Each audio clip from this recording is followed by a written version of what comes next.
Day12 now complete, and yeah, things are, well, definitely getting into this lockdown groove and okay, well, actually today I was sleeping for most of the day, so yeah, okay, well, woke up late because I was working on music overnight, and then had a very late breakfast, ate too much, fell asleep again, and yeah, woke up in the evening, and yeah, so I had a pretty slow day.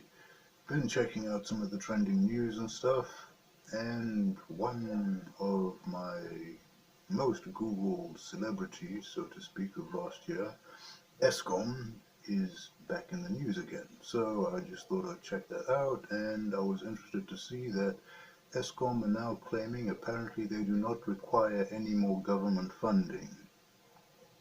I'm not sure if this means eternally or just for this year, but according to the article, basically government has promised, I think, 56 billion towards their bailout, and they need an extra 40 billion that apparently they have secured from other funders, and they've worked out how to get some other sources of income, because obviously currently us being on lockdown now, they are somewhat losing profit. Okay, well, it's a double argument because essentially with things being on lockdown and factories and industries being closed to a certain degree, it means that they have a lot more free power that they can work on servicing with. But being on lockdown, unfortunately, this means they can't really work on they can't get the work done to the full extent because logically some of the people's required haven't been, or some of the people, services and companies required have not been deemed essential services and therefore are on lockdown, so you wouldn't be able to get the full scope of the job done, although they have said that they are trying to use this time as well as they can, even though they'll have to do the full maintenance work out after lockdown is over. So that was kind of interesting, and yeah. So with any luck, hopefully, well, they did say that they can sustain the losses even if lockdown is extended. So I'm thinking with any luck, hopefully we'll get, well, this is, well, it doesn't really make sense to have a respite in the middle of lockdown, but I'm hoping, okay, well, it doesn't make sense to stop lockdown for a week, but I'm hoping that if the lockdown is to be extended, they can make some kind of plan so that whatever people are required to be out of lockdown to get Escom servicing done, because this is a golden opportunity to get everything serviced and fixed while we're on lockdown and while there's less demand for electricity, meaning that once all the industries and factories open up again, we won't have any more load shedding. So that could be a double positive from this Escom story, and I hope they make a plan so that Escom can basically do their full servicing work even during lockdown. Yeah, well, could be interesting. I've got a few ideas for how they could do it, and I might mention one or two at a future stage, but most probably I won't. But that's a little bit on Escom, and let's get on to some other news. And in other news, or well, the main news of the day basically is that the count for coronavirus is now up to 1,749, and we have 13 confirmed deaths in South Africa. Which brings me on to another story that I was hearing about on the radio and I read a little bit about, in that there's been 66 coronavirus cases detected at St. Augustine's Hospital in Durban. Apparently 48 of those cases are staff in the hospital, which kind of raises questions as to what exactly has been going on there, because if they don't, well, if the staff are getting sick, because I was just calculating, wait a minute, that means there's been roughly 10 to 12 patients, and the rest of all the people getting in. Wait, okay, anyways, my maths might have been a bit off there, but essentially you're looking at least 60% of the coronavirus patients or cases, people contracting coronavirus at the hospital being the staff, which is a little bit worrying because you'd expect the staff to be the ones that are most protected from getting the virus, because logically, as the people treating the virus, you'd expect them to know the symptoms, how it spread, the precautions they need to take, and how to keep themselves safe from, well, the virus. So the fact that a lot of staff have been infected, apparently they might even, okay, well, I'm not sure because there's two versions of the story kind of doing the rounds, but one version of the story I saw says that the whole hospital is going to be closed down, and another story that I heard and saw was that apparently they're going to be closing down other sections of the hospital to make it primarily for fighting coronavirus, and basically make sure that everyone else in the hospital who's not involved in coronavirus is safe from the coronavirus area. So I'm not sure which one of those two stories is true, and I'm hoping that the hospital will stay open to keep active because, well, it's an excellent facility. I was only there in the 1990s, but it was a private hospital at that time, and the facilities and the staff there are very knowledgeable, and yeah, they did an excellent job and they're very good at what they do. So I'm hoping that it's not the hospital that's getting closed down, but it's only certain sections, and therefore they'll still be involved in the fight against corona.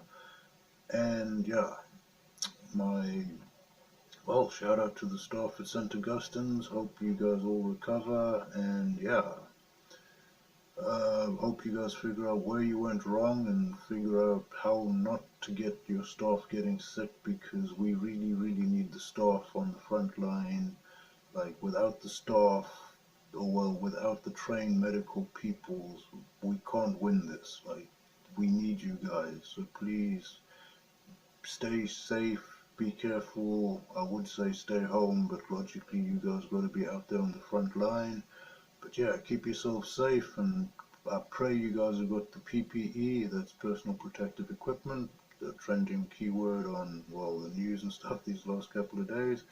Hope you guys have got all of your gear there and you guys are staying safe. And yeah, reach a shout out to all the other peoples in the government sector, all the other hospitals around the country in South Africa, all the ambulance drivers, well, pretty much everyone, even the Uber drivers. Like, guys, everyone, please, we gotta beat this. We gotta keep our places clean and safe for the customers and consumers and patients, and yeah, we just gotta make sure we beat this at the end of the day. And my final and favorite story for the day, which is, well, this one's got a bit of a smile to it for me. One of the, okay, well, two of the government ministers in the ruling party, the ANC, were apparently caught in a status update. I'm not sure if it was Twitter or Instagram, but apparently a minister, Mbalula, put up a post of himself and another minister. Okay, I'm not good at pronouncing this, so I'll just say Minister Mrs. Abrahams had a picture put up of them at a restaurant with a group of friends.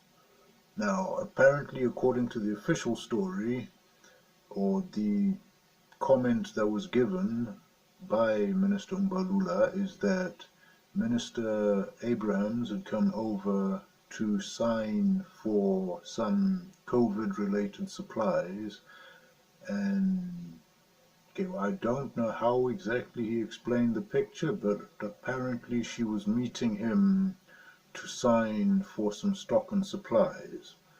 So yeah, now that is kind of, well, crazy because my first question, okay, actually, I don't know which order my question should be in, but let's just say one of my first questions would be, where on earth did they find a restaurant that was open?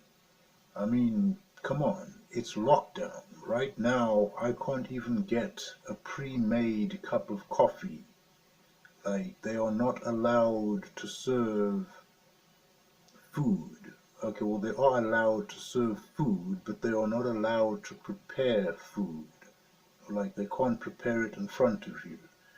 You can buy, for example, scones or things like that, which were baked in the morning before they opened the shop. But the thing is, because they're trying to keep the numbers of people down and avoid people being in close contact, practicing good social distancing and so on, they can't basically serve food to customers in that kind of way where you can walk up to the counter and say, hi, can I please have a cup of coffee? They'll ask you, oh, how many sugars? And you'll say 4, and they'll put in the sugars and stir it and give it to you because, well, due to social distancing and, well, the lockdown, in fact, I think it's actually one of the rules in the lockdown on the goods that you can't serve hot food, basically. So, yeah, I mean, okay, well, that was just a really crude way to put it because you'd have people saying, oh, but I'm not making tea, I'm making porridge, or so they just basically said no hot food. So, yeah, I was kind of wondering, wait a minute, where did they find a restaurant, A? And then I'm not sure if this should be a more important question, but what? It's a government minister. Are you kidding me? They're going out in lockdown. And they even put this, like, they're even taking photographs of them with a group all smiling. And I'm like, are you kidding me? Like, how on earth does a minister think they can get away with that? They do this publicly and they put it online. Yeah, well, unfortunately, the picture has been deleted. I'm sure I'll find it with a bit of searching. But yeah, I was just shocked to see that a government minister during lockdown at a restaurant with other ministers who definitely aren't in their family and definitely don't live with them, and a group of other people celebrating or having a get together, a lunch. Like, it's crazy, but that's the world we live in, and I'm hoping that the president, who has apparently called both of them in for a meeting to discuss what they have done, makes an example of them, because too many, well, essentially people get away with everything, so I don't think anyone's really going to get penalized, and if anything, I don't see it being more than a fine of some sort. But yeah, so I'm hoping they take some action over this because that was really crazy. I mean, if you look over in Scotland, one of the ministers, I forget her name, who was caught for going to her holiday home, she has resigned or been fired, one of the two, I'm not sure which, but essentially she stepped out of the job, so she's gone. And I would love to see them take some similar actions here, but I doubt they will. And yeah, like you guys, I look forward to seeing what comes tomorrow in the news and what happens about, well, this whole thing about going to restaurants during lockdown. And I hope they do penalize the restaurant owner too, make an example of him. And yeah, well, because it's just weird. I mean, how can government ministers be out having a good time when I'm stuck here and I can't even get a cup of coffee in my neighborhood unless I make it myself? That's crazy. But I do make the best coffee, so I guess I'm biased. Anyways, that's it from me, PMB guy. Salute till next time.